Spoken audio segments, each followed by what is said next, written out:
Olá, sejam todos muito bem-vindos a mais esta aula do Instituto de A Igreja de Jesus Cristo dos Santos dos Últimos Dias. Você é meu convidado para que possamos aqui discutir as sessões 102 a 105 de Doutrina e Convênios. Lembramos que você, que é um aluno da classe regular do Instituto, que possa acessar a descrição desse vídeo e possa assinar a lista de presença. Seção 102 consiste na ata da reunião na qual o primeiro Sumo Conselho da Estaca foi organizado. Não se trata de uma revelação, embora os princípios dos quais se originou tenham sido revelados ao profeta. Na antiguidade, a igreja ou o reino terreno de Deus era governada por conselhos. Esse sistema de governo seguia o modelo da ordem celestial. Era essencial para a restauração de todas as coisas que esse sistema divinamente ordenado fosse restaurado nessa dispensação. À medida que a igreja crescia em número, a necessidade de um sistema para governar os santos também crescia. Já em 1832, o Senhor havia ordenado que uma estaca fosse organizada em Kirtland, Ohio. Doutrina e Convênios 82:13. Com a organização dessa primeira estaca, formalizou-se a ideia de um conselho de sumos sacerdotes, reunidos para resolver questões difíceis. Um conselho de 12 sumos sacerdotes já havia se reunido para esse propósito anteriormente, embora tivesse servido apenas em caráter ad hoc. Em 17 de fevereiro de 1834, aproximadamente 60 membros da igreja se reuniram na casa de Joseph Smith em uma reunião especial para chamar 12 sumos sacerdotes para servirem como membros do Sumo Conselho, naquela que foi a primeira estaca organizada nesta dispensação. A ata da reunião inclui o seguinte: o irmão Joseph disse então que mostraria a ordem dos conselhos nos tempos antigos, conforme lhes fora mostrada em visão, a lei pela qual governar o conselho na Igreja de Cristo. Jerusalém era a sede do conselho da Igreja nos tempos antigos. O apóstolo Pedro era o presidente do conselho e possuía as chaves do reino de Deus na terra. Ele foi nomeado para este ofício pela voz do Salvador e reconhecido nele pela voz da Igreja. Não era a ordem do céu nos conselhos antigos pleitear a favor e contra o culpado como em nossos tribunais judiciais, assim chamados, mas que todo conselheiro, quando se levantasse para falar, falasse precisamente de acordo com as evidências e de acordo com o ensinamento do Espírito do Senhor, que nenhum conselheiro tentasse ocultar o culpado quando sua culpa fosse manifesta, que a pessoa acusada perante o Sumo Conselho tinha direito à metade dos membros do Conselho para defender sua causa, a fim de que seu caso pudesse ser apresentado de forma justa perante o presidente, para que uma decisão pudesse ser proferida de acordo com a verdade e a retidão. O irmão Joseph disse que esta organização era um exemplo para os sumos sacerdotes em seus conselhos afora. Organização esta que era um exemplo para os sumos sacerdotes.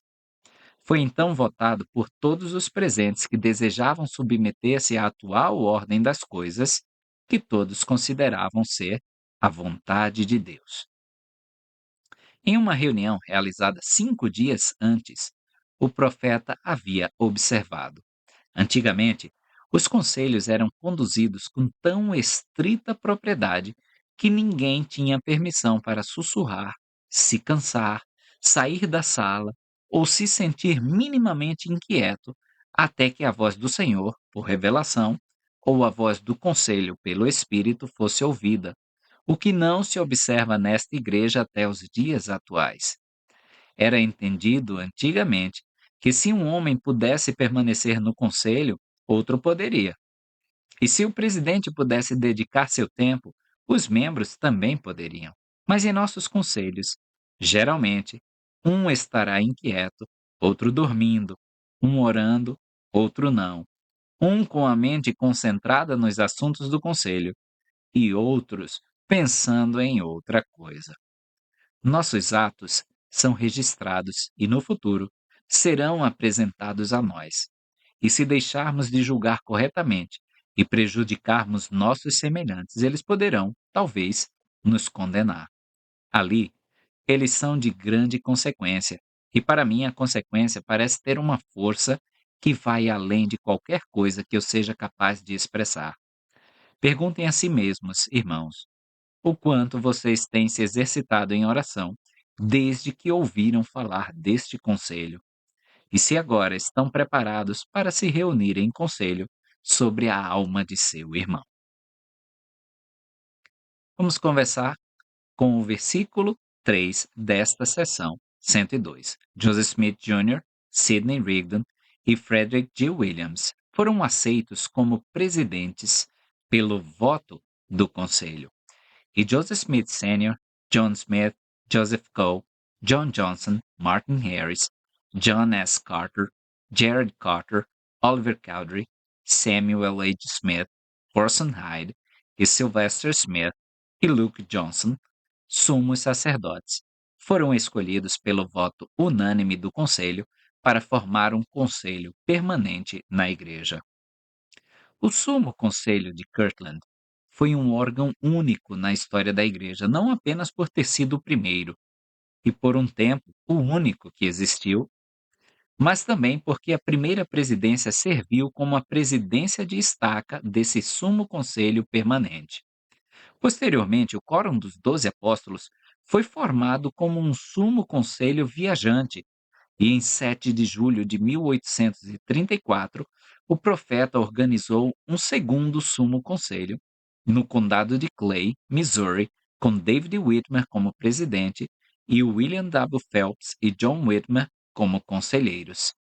Esses dois primeiros sumo-conselhos foram constituídos antes de existirem alas e antes de os presidentes de estaca presidirem bispos e quórums de sumos sacerdotes. Esse conselho permanente é um conselho que tem autoridade em uma área específica, neste caso, a estaca de Kirtland. Um conselho viajante não se limita a tais limites. Hoje, nos referimos àqueles cuja autoridade não se limita a uma área específica, como autoridades gerais ou oficiais gerais da Igreja. Versículo 5. O número dos que compunham o conselho, que em nome da Igreja e pela Igreja votaram para a escolha dos conselheiros acima mencionados, era 43, como se segue: 9 sumos sacerdotes, 17 élderes, 4 sacerdotes e 13 membros.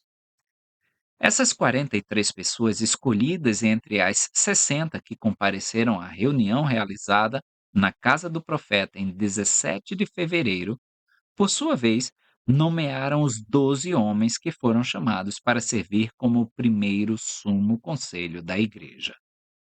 Versículo 6. Votou-se que o sumo conselho não tem poder para agir sem a presença de 7 dos conselheiros acima mencionados, ou seus sucessores devidamente designados.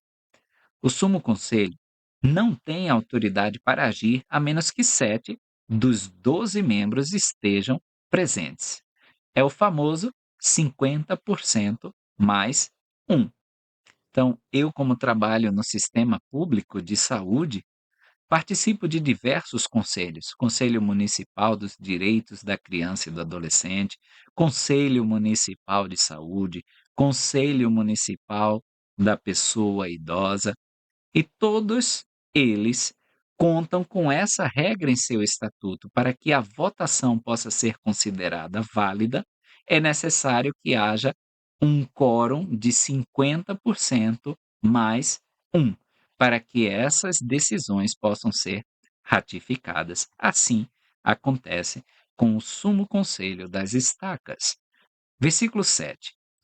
Estes 7 terão poder para designar outros sumos sacerdotes, que considerarem dignos e capazes de agir em lugar de conselheiros ausentes. Como ilustração do procedimento anunciado aí nesse versículo, se alguns membros do Sumo Conselho da Estaca não pudessem comparecer ao conselho disciplinar da igreja, outros sumos sacerdotes dignos poderiam ser convidados para substituí-los. Versículo 9. O presidente da igreja, que é também o presidente do conselho, é designado por revelação e reconhecido em sua administração pela voz da igreja. Hoje, todos os sumo conselhos são presididos pelo presidente de suas respectivas estacas. Versículo 11. E em caso de ausência de um ou de ambos os que tiverem sido designados para assisti-lo, ele terá poder para presidir o conselho sem um assistente. E, em caso de ele próprio estar ausente, os outros presidentes, ambos ou um deles, terão poder para presidir em seu lugar. Os conselheiros do presidente podem presidir na ausência do presidente, desde que tenham sido instruídos a fazê-lo. Os conselheiros não têm autoridade independente do presidente. Quando o presidente é desobrigado, eles também são desobrigados. Versículo 17.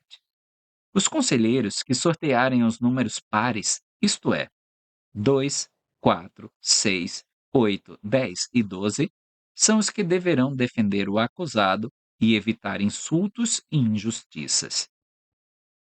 Em um conselho disciplinar da igreja ou conselho de condição de membro, os membros do sumo conselho fazem um sorteio.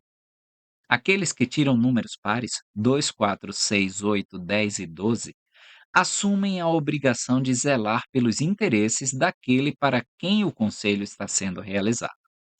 Aqueles que tiram números ímpares, 1, 3, 5, 7, 9 e 11, assumem a obrigação de zelar pelos interesses da igreja. Isso, no entanto, não sugere a existência de uma relação de adversários. Entendemos mal o espírito do conselho se supusermos que metade de seus membros atua como promotores, enquanto a outra metade atua como defensores. Em vez disso, todos os 12 homens, em conjunto com os 3 membros que presidem, ou seja, a presidência, unem-se para determinar a verdade e estabelecer o direito ou a justiça. Versículo 18. Em todos os casos, o acusador e o acusado terão o privilégio de falar por si mesmos diante do conselho, depois que as evidências tiverem sido ouvidas e os conselheiros designados para falar sobre o caso tiverem terminado seus comentários. Em 1840, o profeta deu este conselho relativo à realização de conselhos disciplinares da igreja: que o conselho não julgue nenhum caso sem que ambas as partes estejam presentes ou tenham tido a oportunidade de estar presentes, que não ouçam a reclamação de uma pessoa antes que seu caso seja levado a julgamento, que não permitam que o caráter de ninguém seja exposto perante o Sumo Conselho sem que a pessoa esteja presente e pronta para se defender, que as mentes dos conselheiros não sejam preconceituosas a favor ou contra qualquer pessoa cujo caso eles possam ter que defender. Versículo 23. Em caso de dificuldade com respeito à doutrina ou princípio, se não houver material escrito suficiente para tornar claro o caso na mente do conselho, o presidente poderá consultar e obter a vontade do Senhor por revelação. Os princípios aqui expostos, se seguidos, garantirão que o que é certo, apropriado e no melhor interesse, tanto do acusado quanto da igreja, seja manifestado. Os conselhos disciplinares da igreja não se concentram em um esforço para definir pontos da lei, mas sim na busca pela direção do Espírito para assegurar a preservação da justiça e da verdade. A decisão de cada conselho disciplinar deve ser sustentada pelo espírito de revelação. É costume em tais conselhos que os oficiais que presidem o conselho se retirem para orar, na qual buscam a confirmação do céu para a sua decisão. Versículos 24 a 26.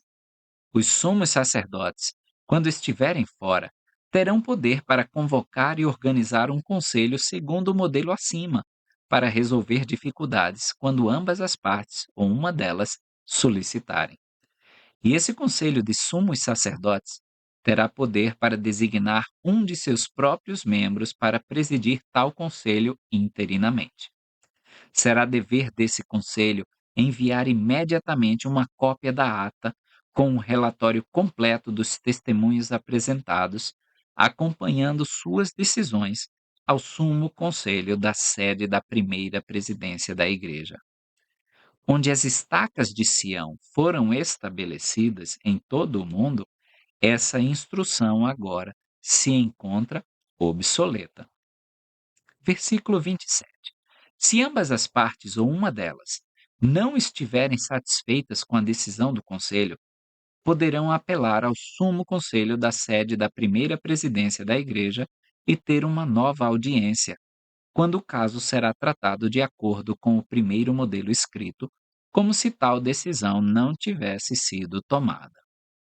Aqueles contra quem o julgamento é proferido em um conselho disciplinar da igreja sempre têm o direito de apelar à primeira presidência da igreja. Versículos 30 a 32.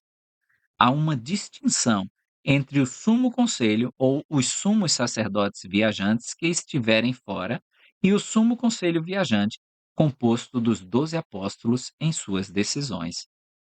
Da decisão do primeiro pode-se apelar, mas da decisão do último não. O último pode apenas ser chamado a juízo pelas autoridades gerais da igreja em caso de transgressão. O profeta acrescentou estes versículos a esta seção na edição de 1835 de Doutrina e Convênios. Seu propósito é colocar o recém-formado Quórum dos 12 acima do sumo conselho da estaca em autoridade. Os 12 têm o direito de revisar e anular, se necessário, as decisões do sumo conselho da estaca. Seção 103. Durante a primeira semana de novembro de 1833, os santos foram levados do condado de Jackson para o condado de Clay, atravessando o rio Missouri, onde foram recebidos com certa gentileza. Parley P. Pratt relembrou: depois de fugirmos para o condado de Clay, reduzidos à mais extrema pobreza, eu ganhava vida com trabalhos braçais, trabalhos de marcenaria, construção ou corte de madeira, até algum momento, no inverno de 1834, quando uma conferência geral foi realizada em minha casa, na qual foi decidido que 2 dos élderes seriam enviados a Ohio, a fim de aconselharem-se com o presidente Smith e a igreja em Kirtland e tomarem algumas medidas para o socorro ou a restauração das pessoas assim saqueadas e expulsas de seus lares. A pergunta foi feita à conferência: quem se voluntariaria para realizar uma jornada tão longa? A pobreza de todos e a estação inclemente do ano fizeram com que todos hesitassem.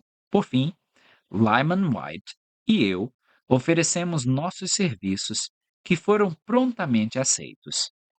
Naquela época, eu estava completamente desprovido de roupas adequadas para a viagem e eu não tinha cavalo, sela, rédea, dinheiro, nem provisões para levar comigo, ou para deixar com minha esposa, que estava doente e indefesa a maior parte do tempo.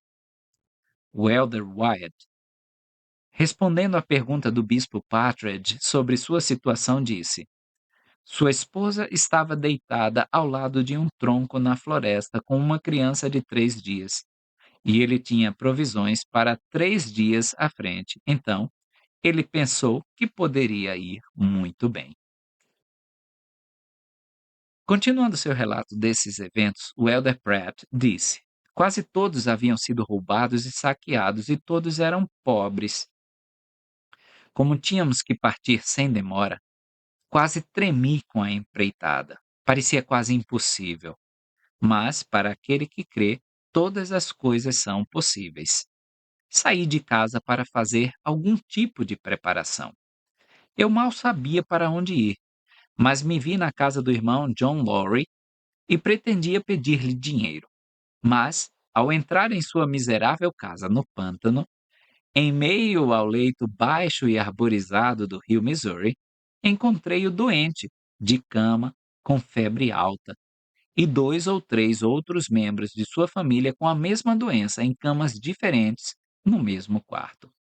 Ele vomitava muito e mal sentia minha presença. Pensei comigo mesmo, bem, este é um péssimo lugar para se vir em busca de dinheiro, e ainda assim eu preciso dele. Não conheço ninguém mais que o tenha, o que devo fazer? Sentei-me por um momento, confuso e atônito. Por fim, outro elder apareceu. Naquele instante, a fé brotou em meu coração. O Espírito me sussurrou: existe alguma coisa difícil demais para o Senhor? Eu disse ao elder que entrou: irmão, estou feliz por você ter vindo. Essas pessoas precisam ser curadas, pois preciso de algum dinheiro delas, e o terei. Impusemos as mãos sobre eles e repreendemos a doença. O irmão Lowry se recuperou. Eu cumpri minha missão e prontamente obtive tudo o que pedi. Isso proveu, em parte, o sustento da minha família enquanto eu os deixava. Adentrei um pouco mais a floresta do sopé do Missouri e cheguei a um acampamento de alguns irmãos chamados Higby, que possuíam alguns cavalos. Eles me viram chegando e, movidos pelo espírito, um deles disse ao outro: lá vem o irmão Parley. Ele precisa de um cavalo para a sua jornada. Preciso lhe dar o velho Dick, sendo este o nome do melhor cavalo que ele tinha. Sim, disse eu, irmão, você adivinhou. Mas o que farei por uma cela? Bem, disse o outro, acredito que terei que lhe dar a minha. Abençoei-os e segui meu caminho, regozijando-me. Em seguida, visitei Sidney A. Gilbert, um comerciante que então residia na vila de Liberty.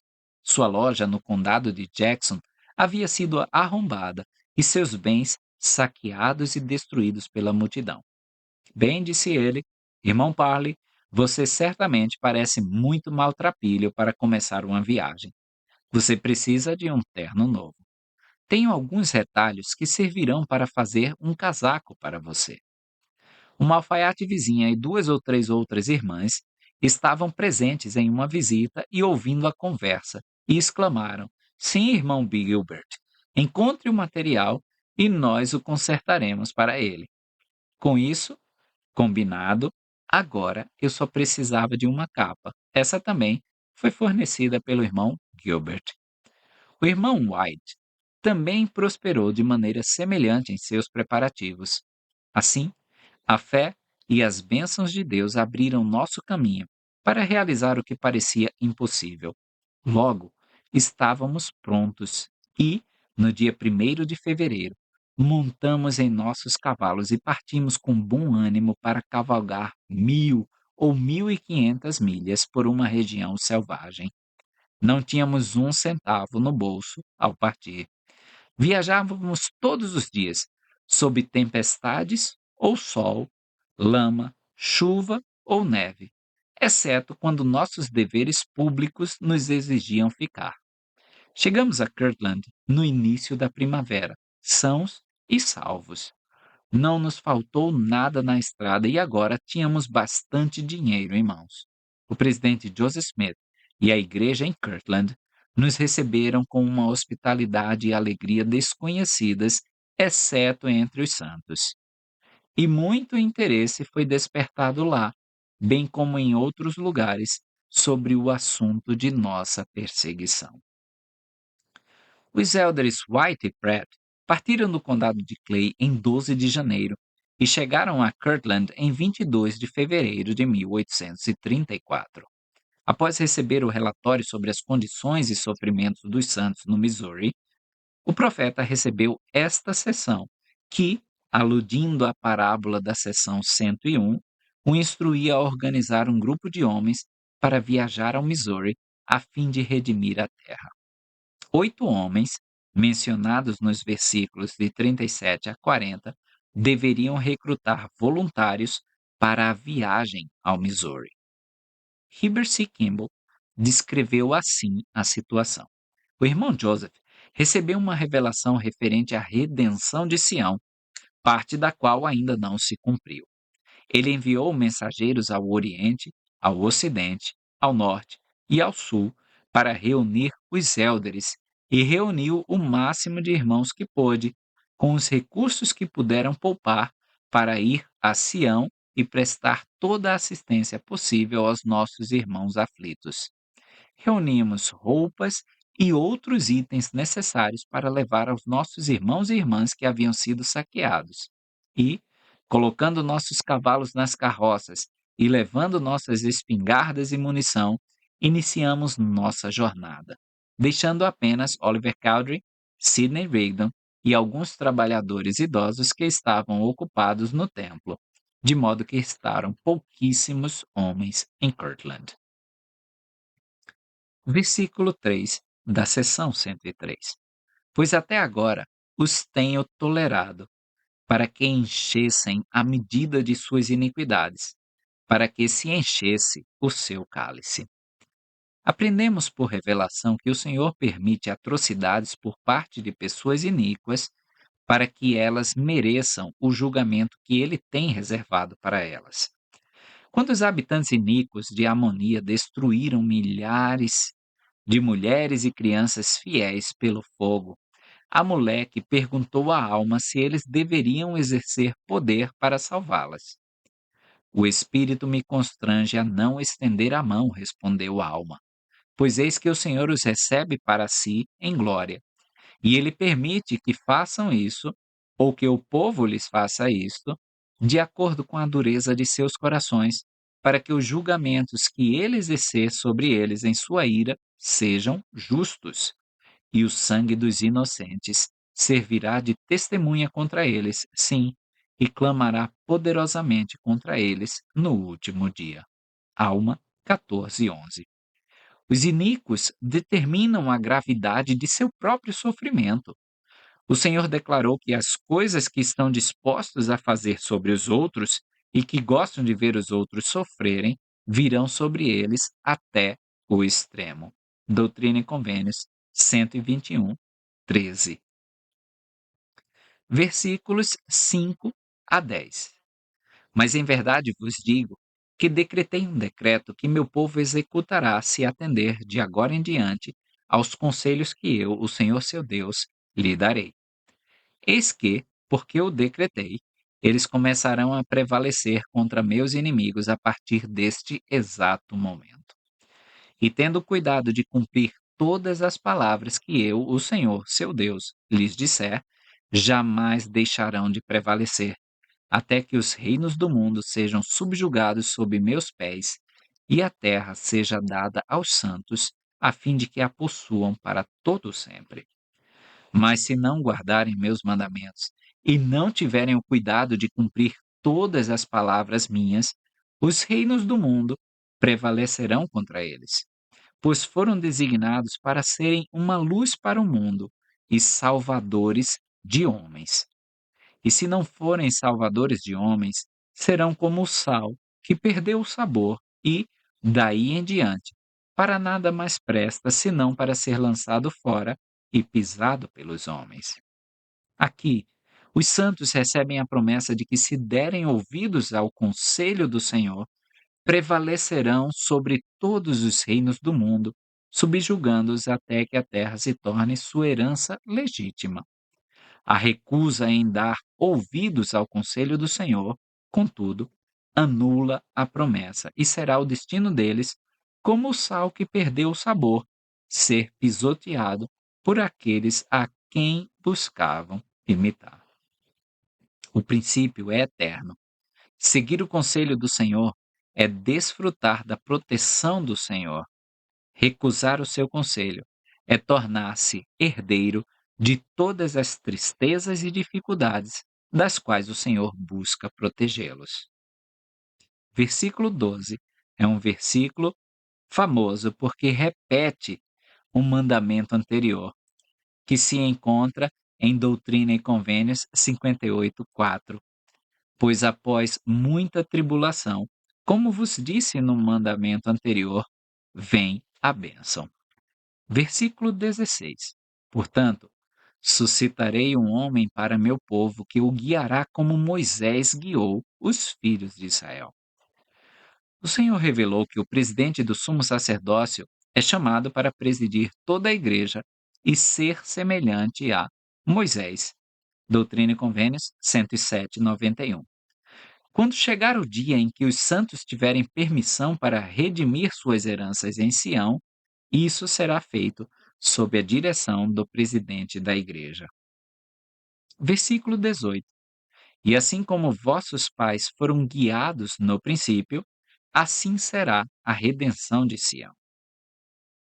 O pensamento inicial ao ler tal profecia é que um Moisés moderno liderará o exército de Israel de volta à sua herança prometida, com os poderes do céu presentes, como fizeram com Moisés na abertura do Mar Vermelho, trazendo água de uma rocha e alimentando o povo com maná do céu.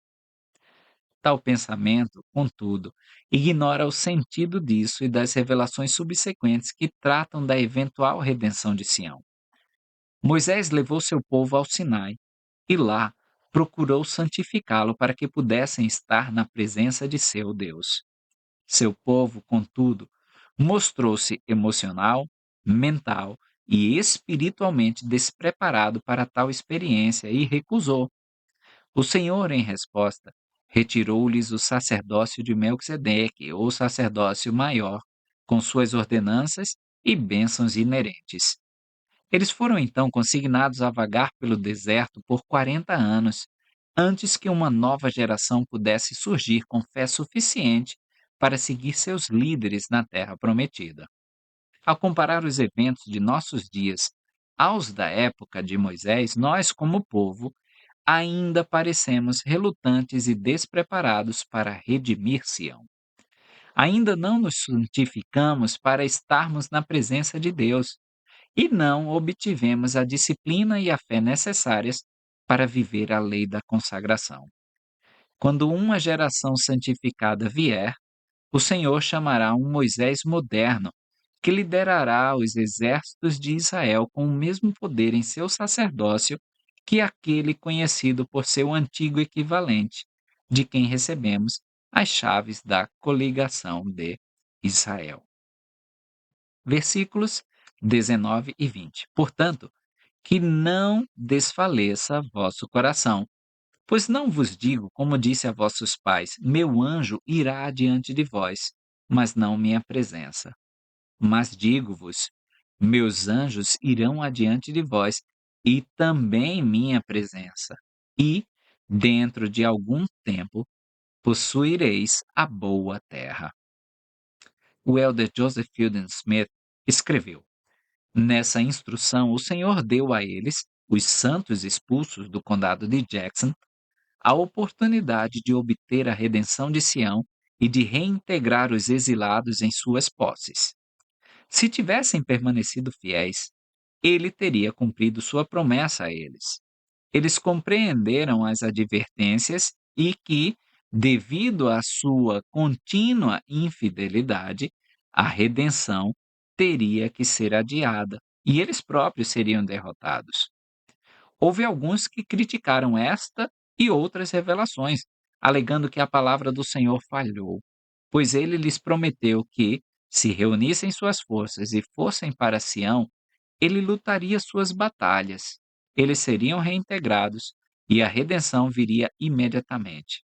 Essa promessa não se encontra em nenhuma dessas revelações. Ao contrário, a promessa é de que eles teriam que ser obedientes em todas as coisas e manter invioláveis seus convênios ou essas bênçãos seriam adiadas indefinidamente.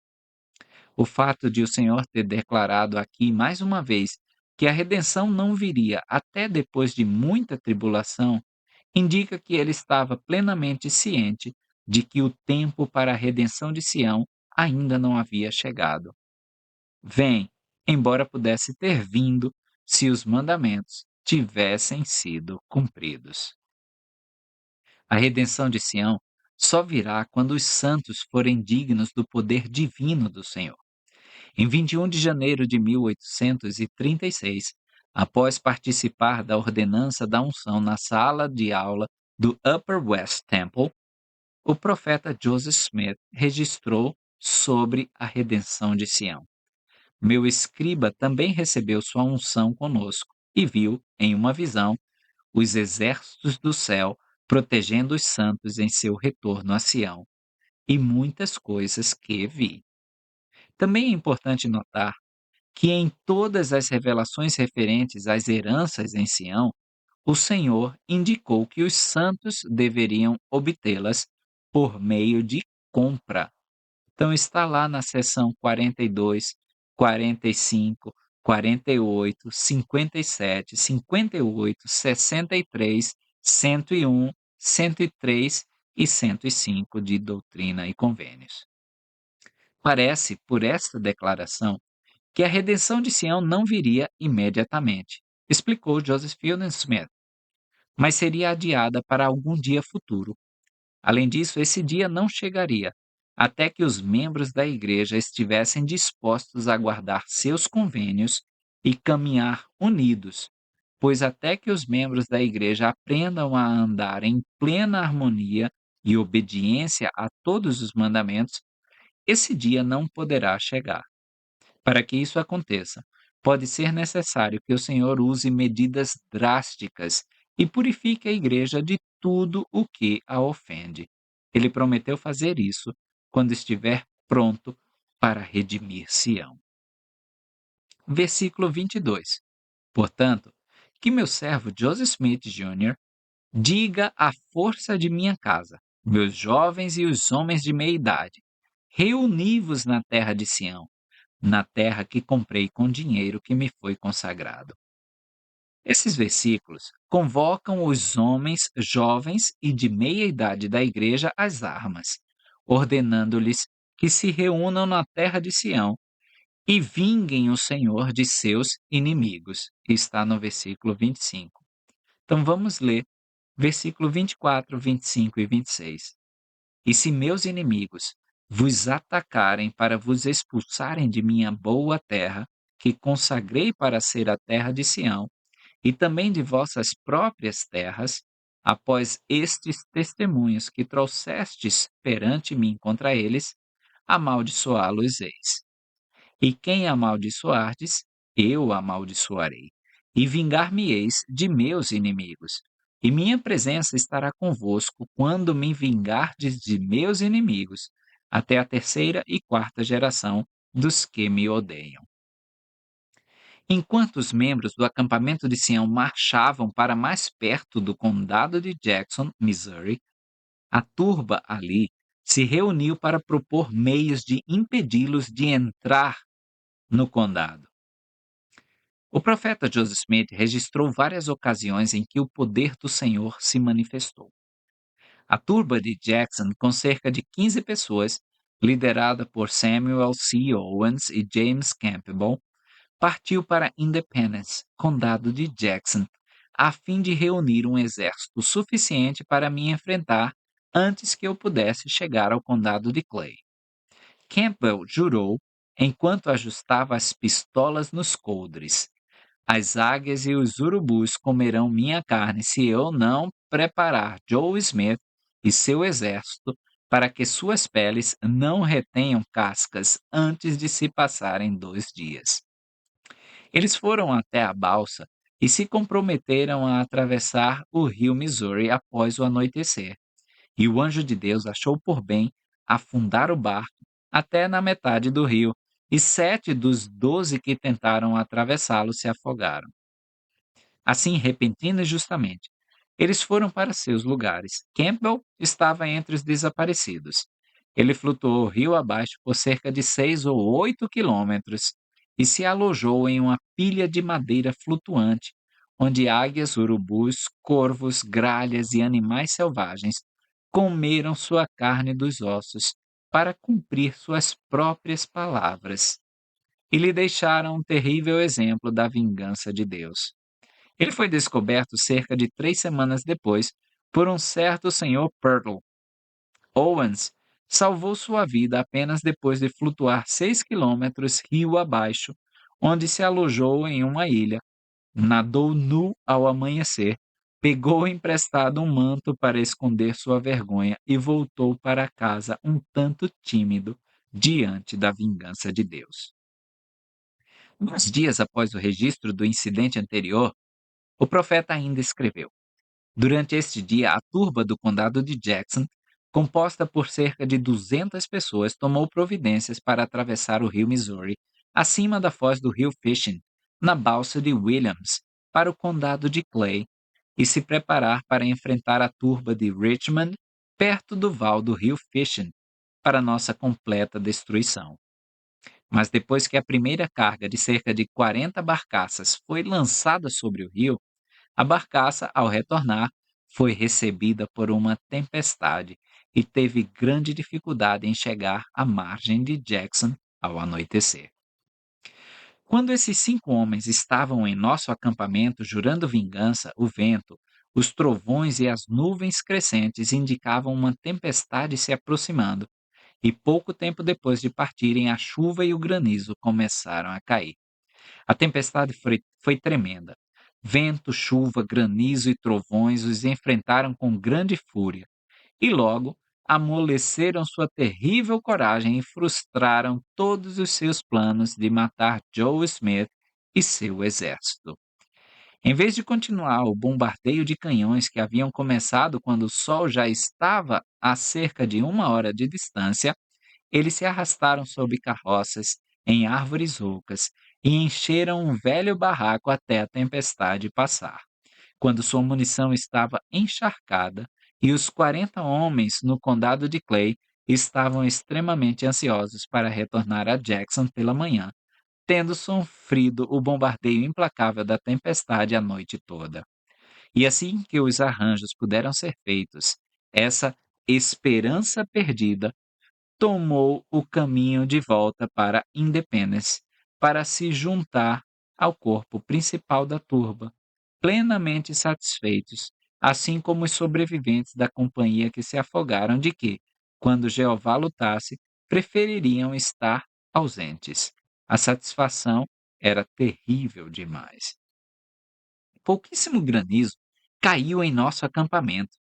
Mais de um raio de 800 metros a 1,5 km, as pedras ou pedaços de gelo destruíram as plantações de milho e a vegetação em geral, cortando até galhos de árvores, enquanto as próprias árvores eram retorcidas pelo vento. Os relâmpagos brilhavam incessantemente, o que fazia com que a luz em nosso acampamento fosse tão intensa durante a noite que podíamos discernir os mínimos objetos. E o rugido dos trovões era tremendo. A terra tremia e tremia. A chuva caía torrencialmente e, unidos, parecia que o mandato de vingança havia sido emitido pelo Deus das batalhas para proteger seus servos da destruição de seus inimigos, pois o granizo caiu sobre eles e não sobre nós, e não sofremos nenhum dano, exceto a queda de algumas de nossas tendas e o fato de nos molharmos.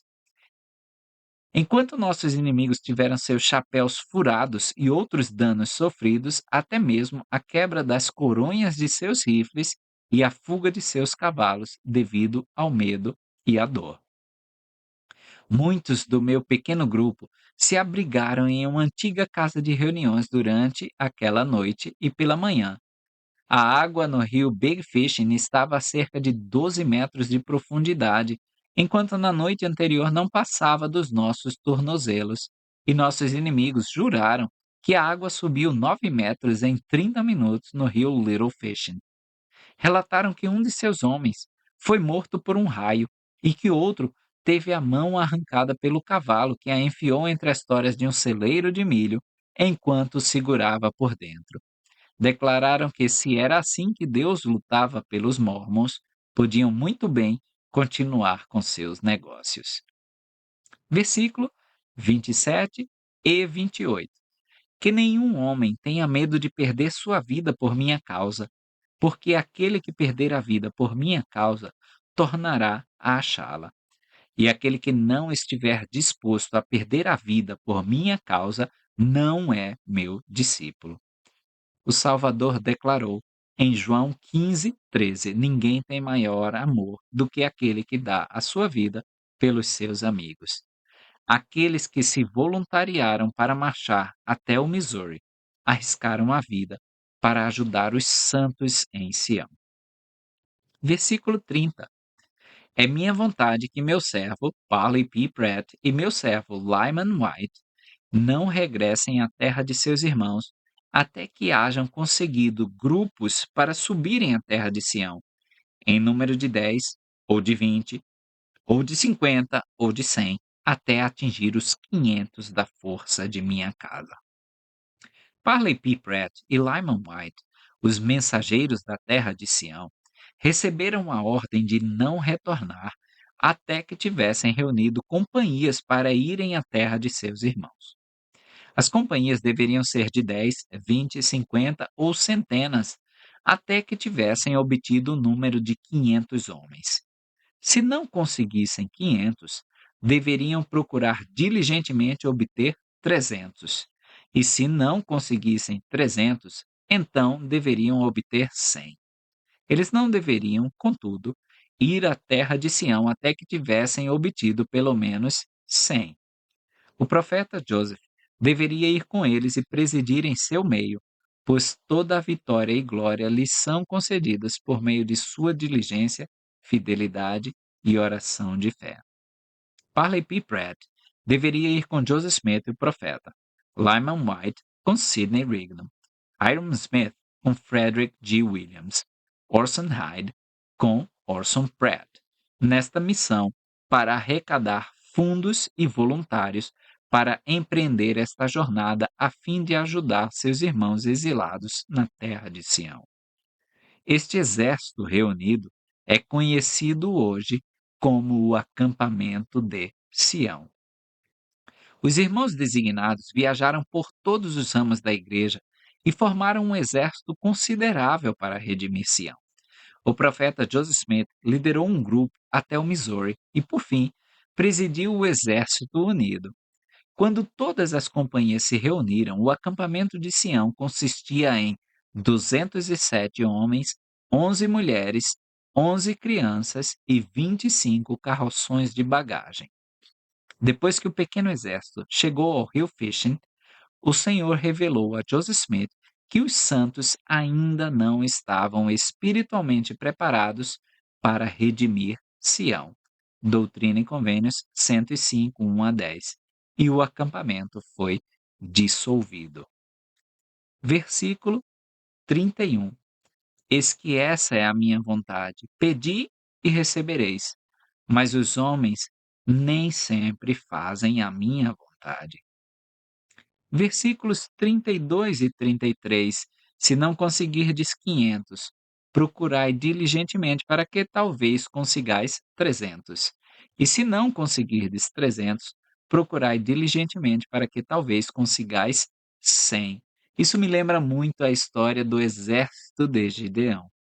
Versículo 36.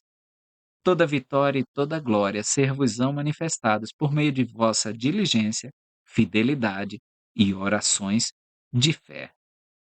E o que eu acho muito interessante é que ele termina essa revelação no finalzinho do versículo 40. Ele diz que meu servo Orson Hyde viaje com meu servo Orson Pratt para onde quer que meu servo Joseph Smith Jr. os aconselhe, para cumprimento destes mandamentos que vos dei, e deixai o restante em minhas mãos, assim seja. Amém.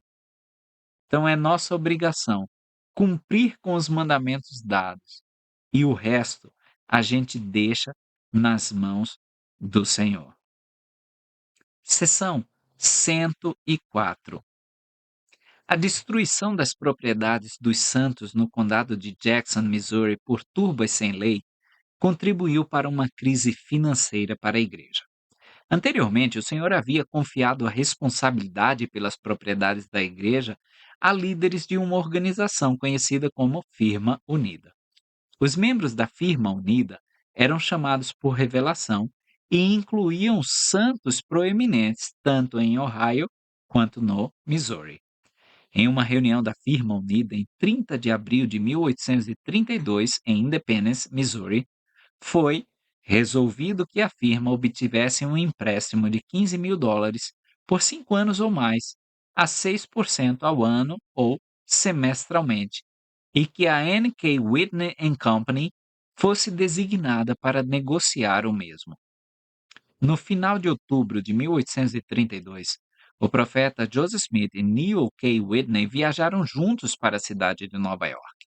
O irmão Whitney comprou mercadorias a crédito para os negócios mercantis da firma unida.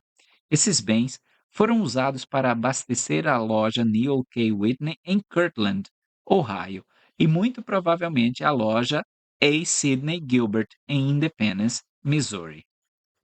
Além disso, a firma unida contraiu dívidas pela compra da fazenda Peter French em Kirtland, Ohio, e possivelmente por terras no condado de Jackson, Missouri.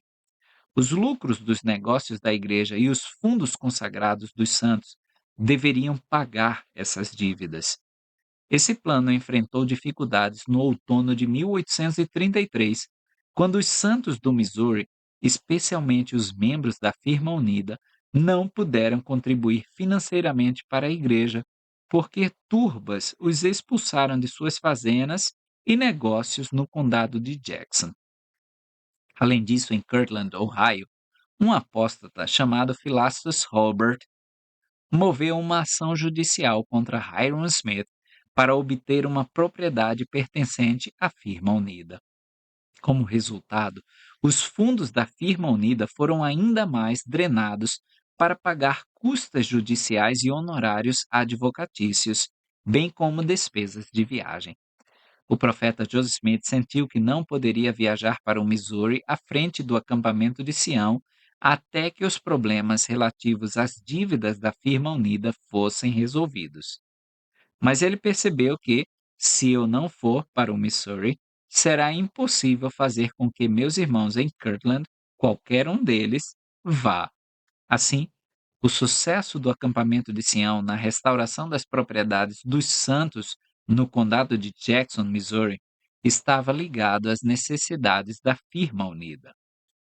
Doações foram solicitadas aos membros da igreja, mas logo ficou evidente que não seriam arrecadados fundos suficientes para pagar as dívidas devidas. Os membros da firma em Kirtland se reuniam há meses, aconselhando-se uns com os outros e suplicando ao Senhor que mostrasse o caminho pelo qual poderiam se livrar das dívidas. Em 7 de abril, o profeta escreveu: o bispo Whitney, o elder Frederick G. Williams, Oliver Cowdery, Heber C. Kimball e eu nos reunimos na sala do conselho, prostramo-nos diante do Senhor e oramos para que ele nos fornecesse os meios para livrar a firma das dívidas, para que pudessem ser libertados. Também para que eu pudesse prevalecer contra aquele homem perverso, Hobart, e que ele fosse envergonhado. 3 dias depois, o profeta registrou que foi acordado que a ordem seria dissolvida e que cada um teria sua mordomia transferida para si. Com tal plano, a propriedade da igreja administrada pela Firma Unida poderia ser protegida. Os credores teriam direito sobre a propriedade da Firma Unida, não sobre a propriedade de indivíduos. Essa medida não foi tomada para escapar da responsabilidade de pagar dívidas, mas sim para dar à igreja mais tempo para reunir os fundos necessários e permitir que o profeta viajasse com o acampamento de Sião para o Missouri. A divisão efetiva dos bens foi adiada por 2 semanas, na esperança de que tal medida não fosse necessária. Quando o conselho se reuniu novamente em 23 de abril, o Senhor confirmou por revelação que aprovava a decisão de atribuir os bens a indivíduos, mas, em vez de permitir que o conselho dissolvesse a firma unida, ordenou que se reorganizassem em duas ordens separadas, uma em Ohio e outra no Missouri. Ele também deu instruções sobre os bens da igreja e a obrigação dos membros da firma unida de pagarem suas dívidas. Versículo 1 da seção 104. Em verdade vos digo, meus amigos, dou-vos um conselho e um mandamento concernente a todas as propriedades que pertencem à ordem que mandei organizar e estabelecer, a fim de ser uma ordem unida e uma ordem eterna, para o benefício de minha igreja e para a salvação dos homens até que eu venha. Essa referência se refere aos estabelecimentos literários e mercantis organizados sob os títulos de firma literária e firma unida. Versículo 4. Contudo, sendo que alguns de meus servos não guardaram o mandamento, mas quebraram o convênio por cobiça e com palavras falsas, amaldiçoei-os com uma maldição severa e dolorosa. Aparentemente, o mandamento mencionado aqui está registrado na seção 98, que diz: Eis que eu, o Senhor, não me agrado de muitos que estão na igreja de Kirtland, pois eles não abandonam seus pecados e seus caminhos iníquos, o orgulho de seu coração e sua cobiça, e todas as suas coisas detestáveis, nem guardam as palavras de sabedoria e vida eterna que lhes dei. Em verdade vos digo que eu, o Senhor, os castigarei, e farei tudo o que me aprouver, se não se arrependerem e não guardarem todas as coisas que lhes disse. E também vos digo: se tiverdes cuidado de fazer tudo o que vos ordeno, eu, o Senhor, desviarei de vós toda a ira e indignação, e as portas do inferno não prevalecerão contra vós. Doutrina e Convênios 98, 19 a 22. O reino de Deus só pode ser edificado sobre os princípios da abnegação e do sacrifício. Cobiça e coisas detestáveis não podem ter lugar em tal reino.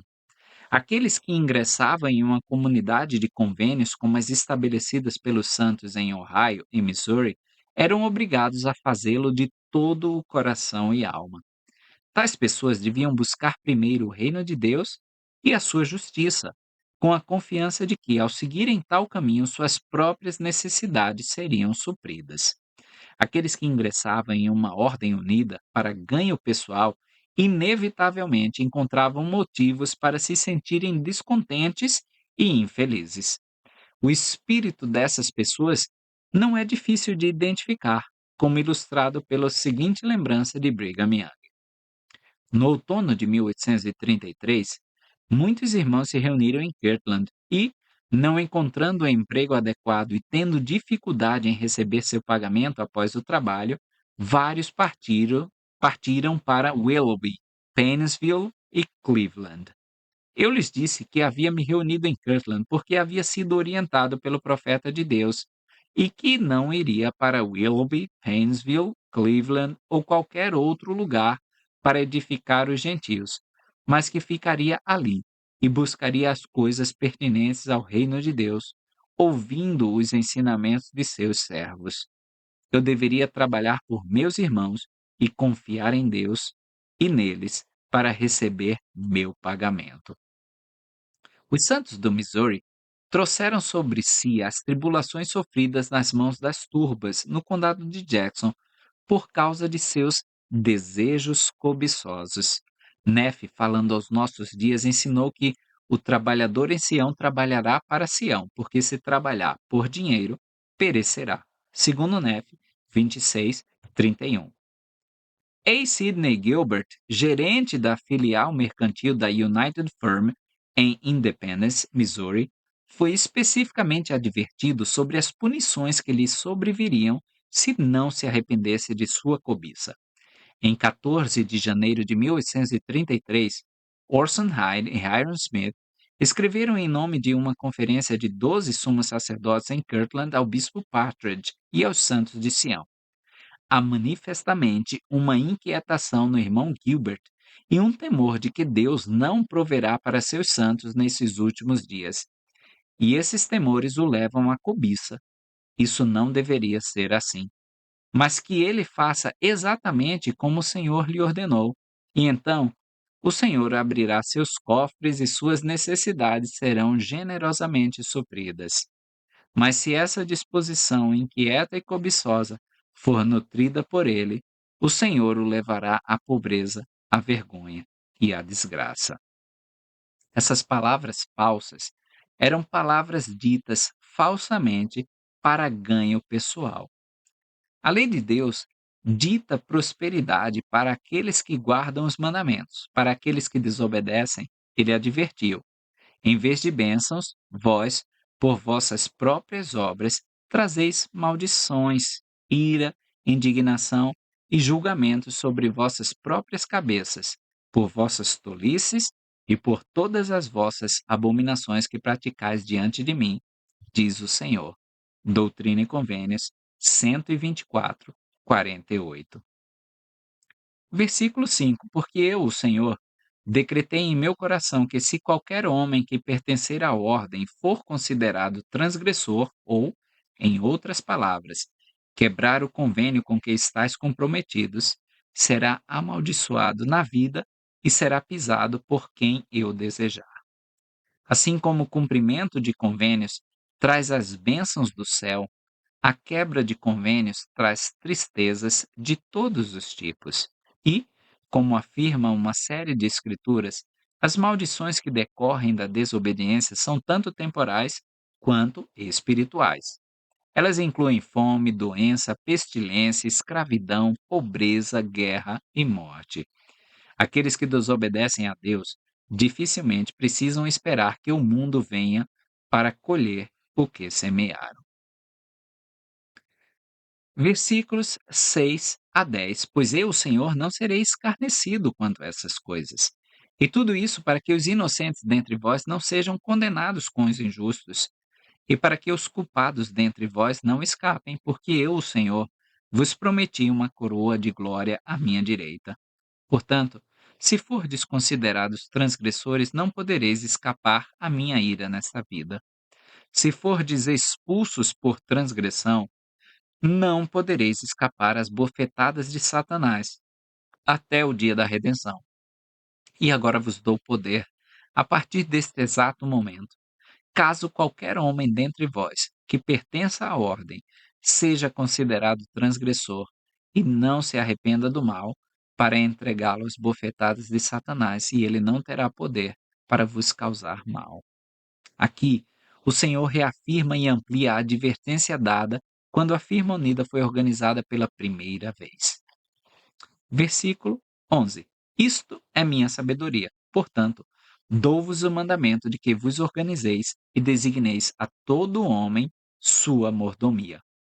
Esse mandamento indicava que a firma unida deveria ser reorganizada, com indivíduos recebendo a mordomia de propriedades específicas da igreja. Ao fazê-lo, o Senhor aprovou as decisões tomadas pelos membros da firma em reuniões de conselho anteriores. Cada pessoa era responsável por tornar sua mordomia lucrativa. A renda das propriedades da igreja era usada para imprimir escrituras e comprar terras de herança para os santos. Além disso, com esse mandamento, o Senhor enfatizou novamente que ele era o Senhor da terra e os santos eram seus mordomos.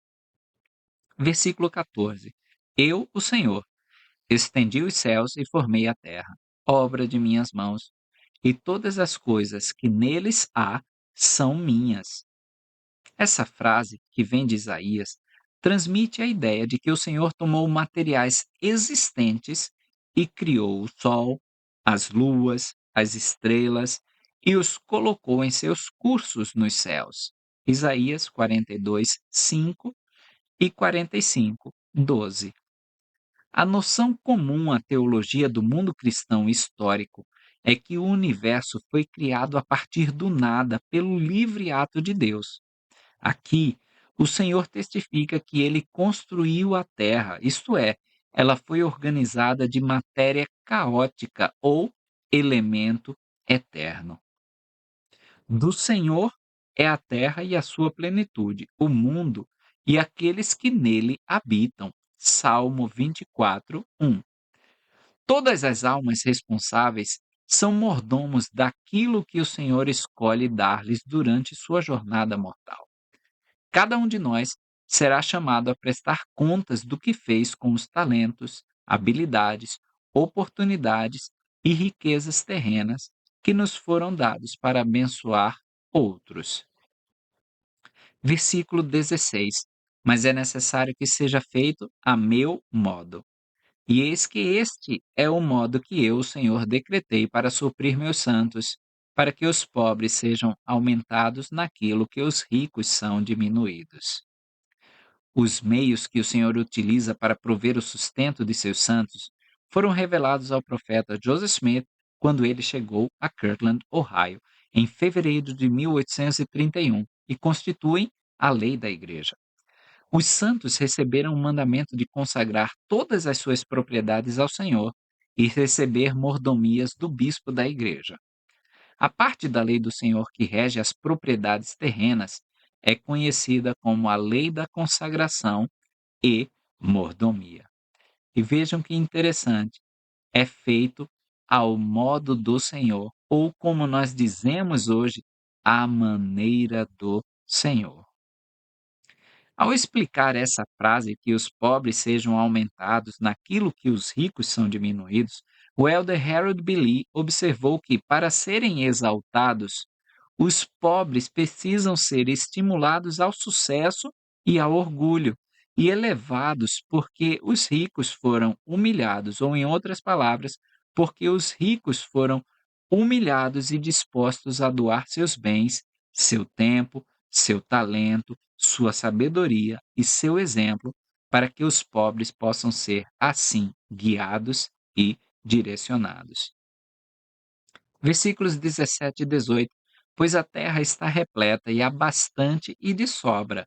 Sim, preparei todas as coisas e permiti que os filhos dos homens fossem seus próprios árbitros. Portanto, se algum homem tomar da abundância que fiz e não repartir sua porção com os pobres e os necessitados, de acordo com a lei de meu evangelho, ele, com os iníquos, erguerá seus olhos no inferno, estando em tormento.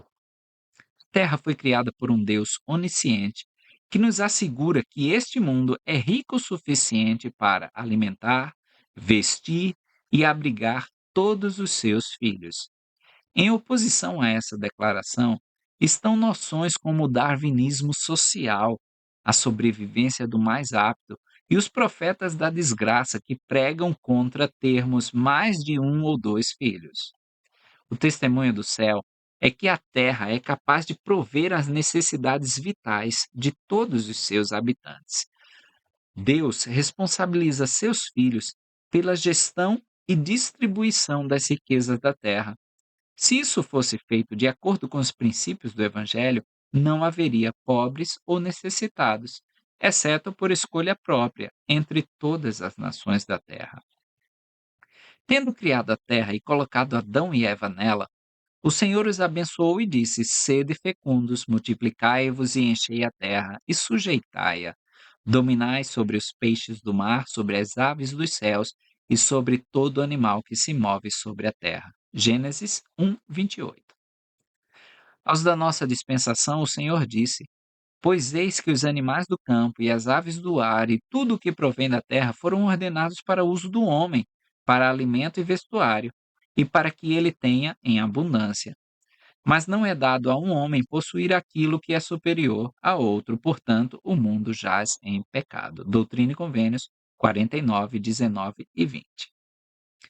Os preceitos dos homens querem que vocês acreditem que, limitando a população do mundo, podemos ter paz e abundância, observou Ezra Taft Benson. Essa é a doutrina do diabo. Pequenos números não garantem a paz. Somente a retidão a garante. Afinal, havia apenas um punhado de homens na terra quando Caim interrompeu a paz da casa de Adão ao matar Abel. Por outro lado, toda a cidade de Enoque estava em paz e foi levada para o céu por ser composta de pessoas justas. Uma das principais razões pelas quais há fome em algumas partes do mundo é porque homens maus têm usado o veículo do governo para restringir a liberdade de que os homens precisam para produzir abundantemente. Fiel à sua forma, muitas das pessoas que desejam frustrar os propósitos de Deus de dar tabernáculos mortais a seus filhos espirituais por meio do controle mundial da natalidade são as mesmas pessoas que apoiam os tipos de governo que perpetuam a fome. Elas advogam um mal para curar os resultados da iniquidade que apoiam.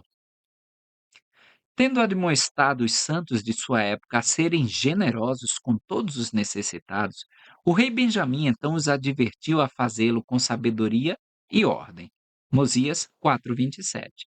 O plano do evangelho exige que todos trabalhem de acordo com sua capacidade.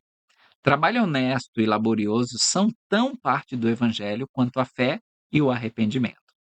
Qualquer sistema de doação àqueles que alegam necessidade que reforce a indolência ou a ociosidade é contrário ao plano do Evangelho e resultará em mal.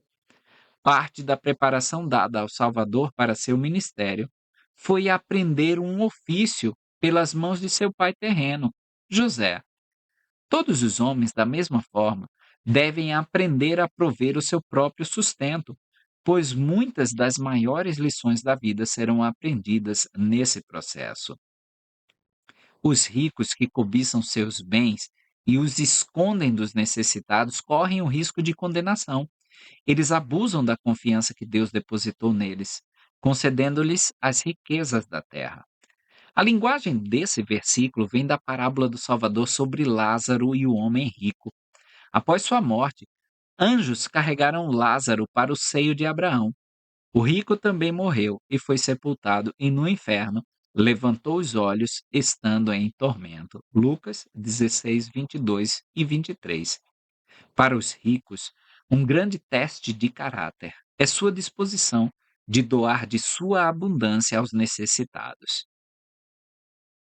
Versículo 19. E agora em verdade vos digo com respeito às propriedades da ordem.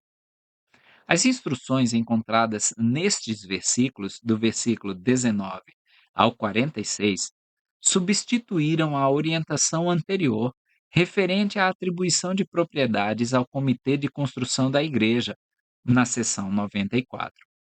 Ao atribuir a responsabilidade de administrar as propriedades pertencentes à Igreja, o Senhor enfatizou o que havia ensinado anteriormente. Aqueles que administram propriedades são seus mordomos. Todos os indivíduos que receberam mordomia sobre propriedades eram membros da firma unida. Durante anos, os nomes daqueles que receberam mordomia e as propriedades que receberam foram publicados com nomes e descrições substitutos. Isso protegeu a propriedade de ser tomada dos membros da firma unida antes que pudessem obter meios para pagar suas dívidas. Os manuscritos originais da Revelação continham os nomes e propriedades conforme publicados, desde a edição de 1981 de Doutrina e Convênios. De 1876 a 1981, os nomes corretos seguiram os nomes substitutos entre parênteses. Versículo 20.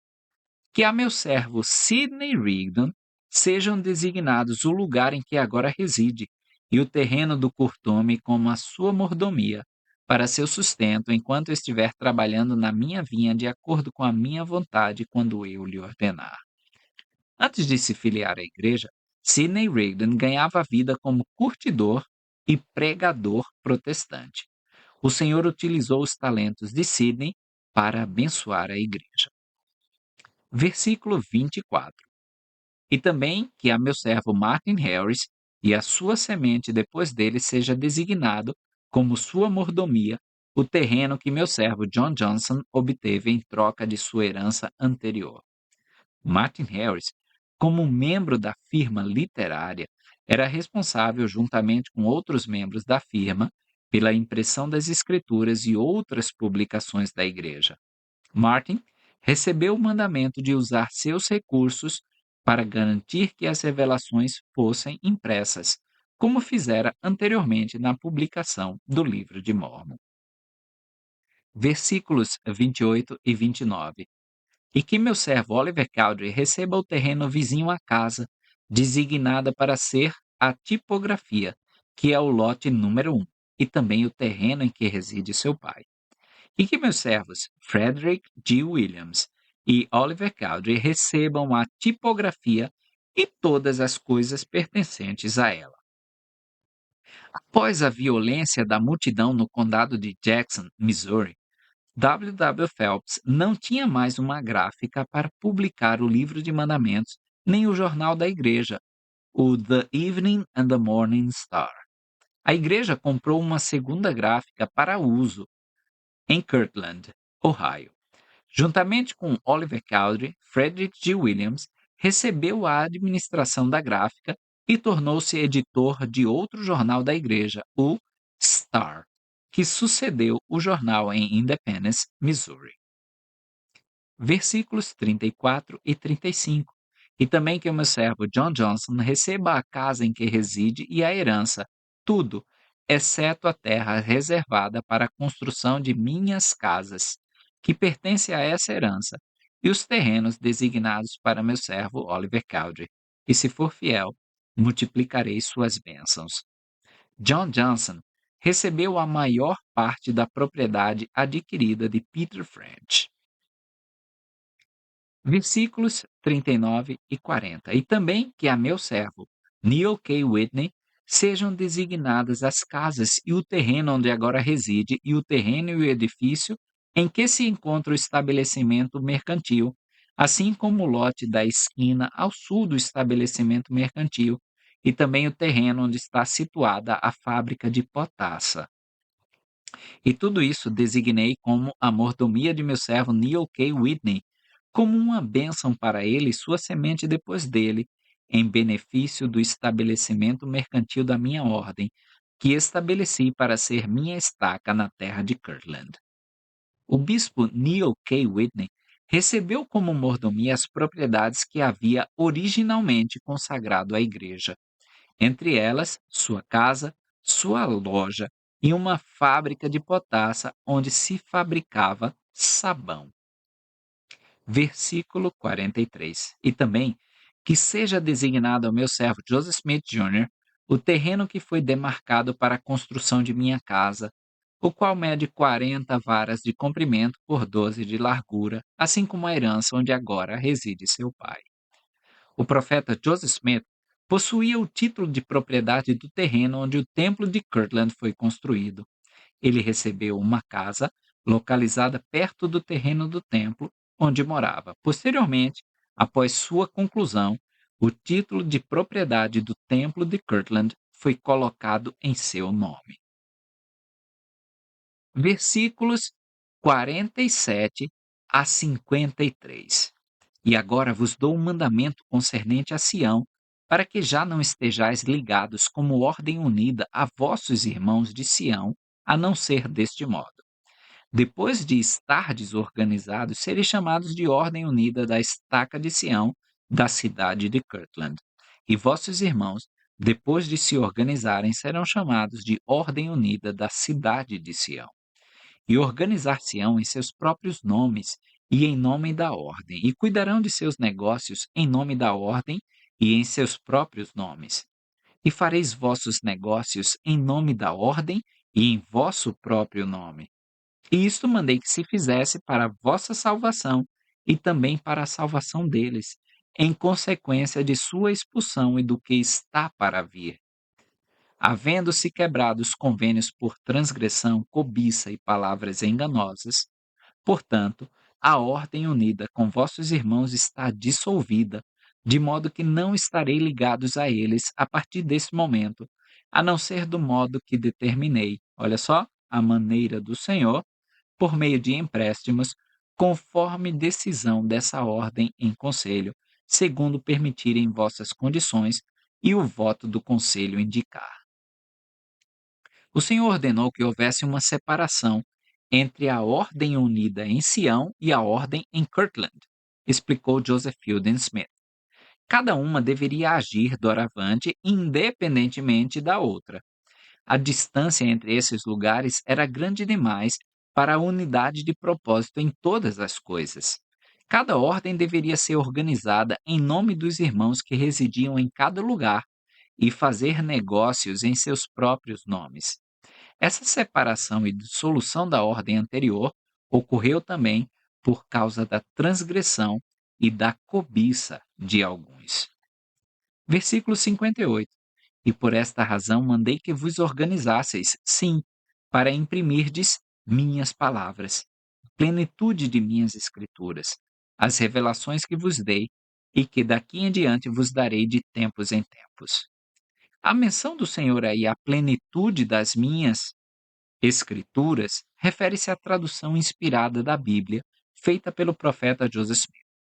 Na época em que o profeta recebeu essa revelação, o trabalho de tradução já estava concluído. Em 2 de julho de 1833, a primeira presidência escreveu de Kirtland aos irmãos em Sião: Estamos extremamente fatigados devido à grande pressão dos negócios. Concluímos hoje a tradução das Escrituras, pela qual expressamos gratidão ao nosso Pai Celestial.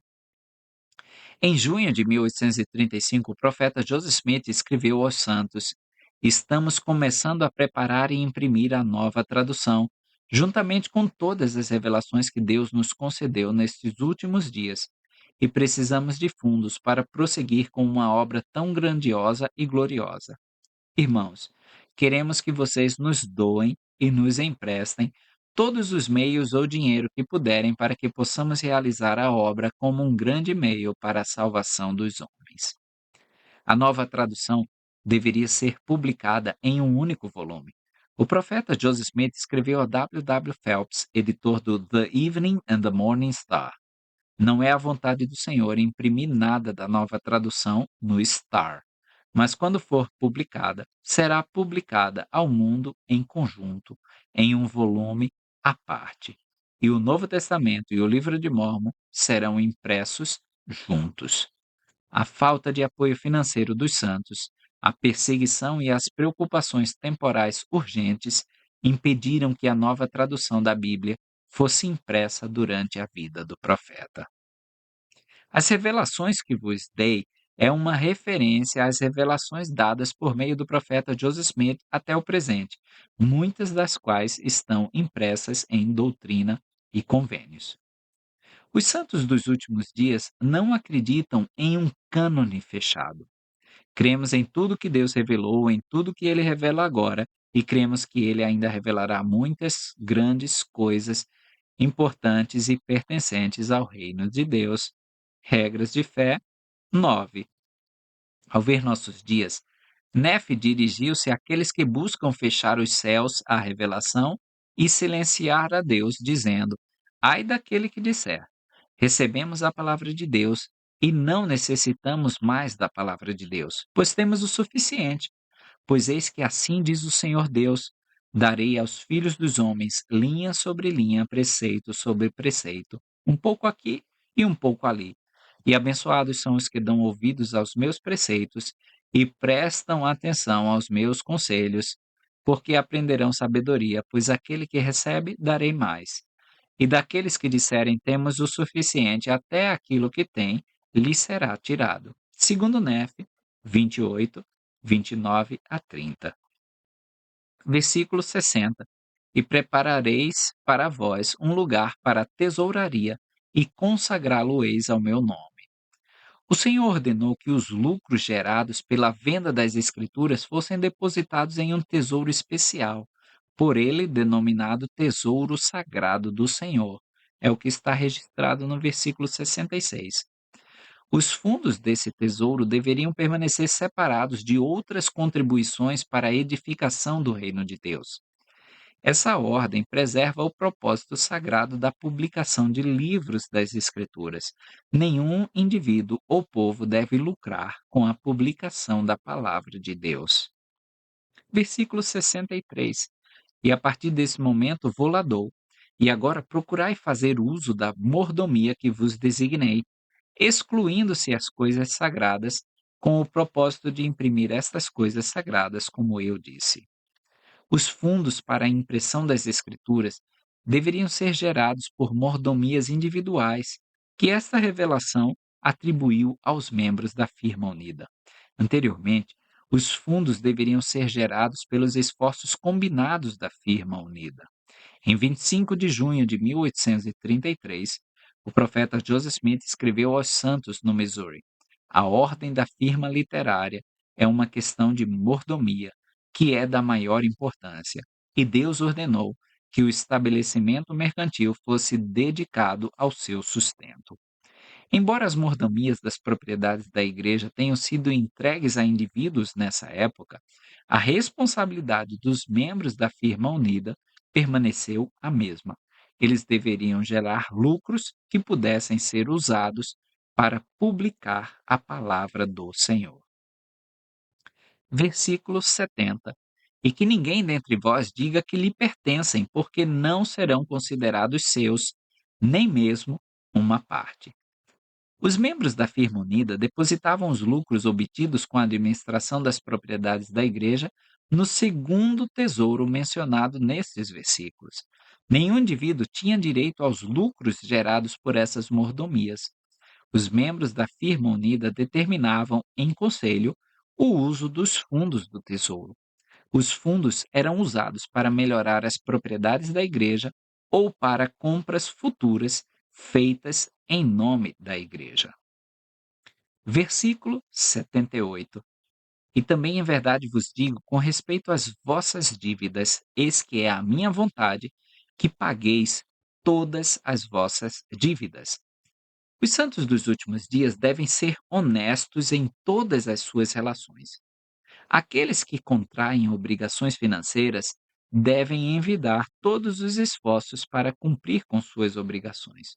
As dívidas especificamente mencionadas nessa revelação foram contraídas por meio de empréstimos garantidos em nome da igreja. O nome da igreja não deve ser desacreditado porque os mordomos responsáveis pelas finanças da igreja garantem empréstimos que não são pagos.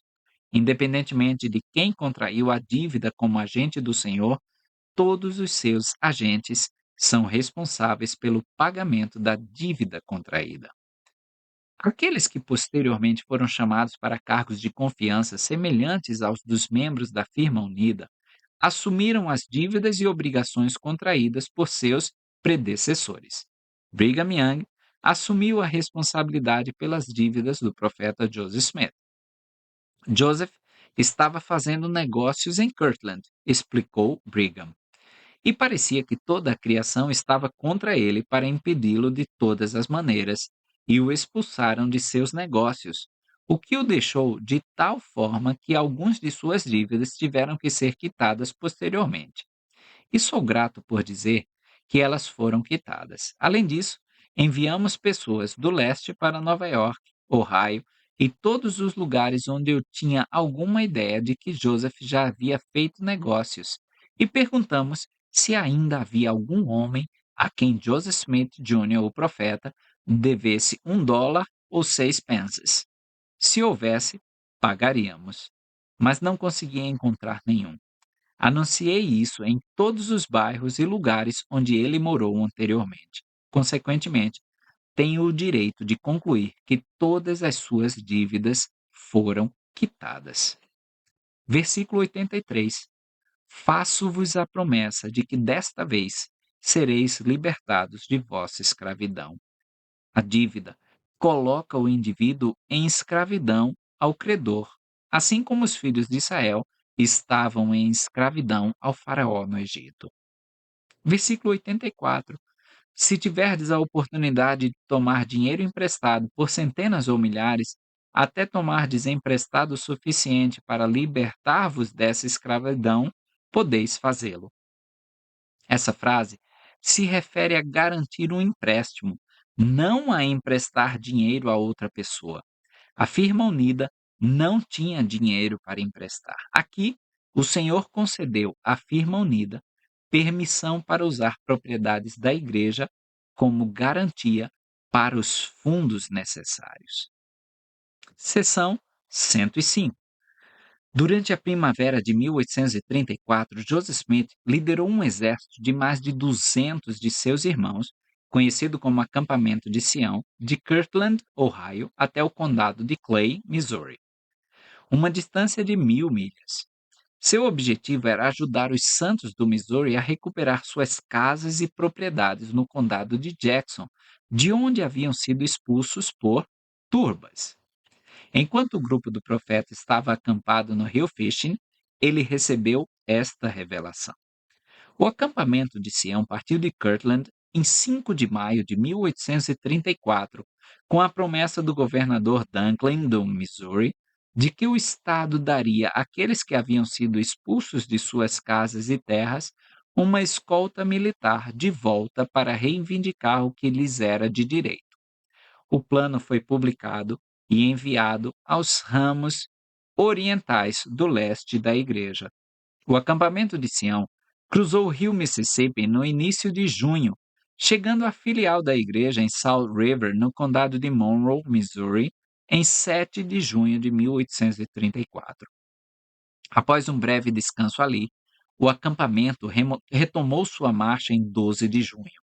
3 dias depois, Orson Hyde e Parley P. Pratt levaram a mensagem ao acampamento de que o governador Dunklin se recusava a cumprir sua promessa de ajudar os santos a recuperarem suas casas, o que ele fez para evitar ações que, segundo ele, poderiam se transformar em guerra civil. Como o acampamento de Sião pretendia apenas trabalhar em consonância com a autoridade do Estado, a recusa do governador frustrou os planos do acampamento. Como resultado, o acampamento mudou-se para o condado de Clay, onde os refugiados do condado de Jackson se reuniram para decidir o que fazer. O profeta recebeu essa revelação após a chegada deles àquele condado. Versículo 3. Mas eis que não aprenderam a ser obedientes às coisas que exigi de suas mãos, mas estão cheios de toda sorte de maldades, e não repartem seu sustento com os pobres e aflitos dentre eles, como convém a santos. Uma das virtudes mais fundamentais é cuidar dos necessitados.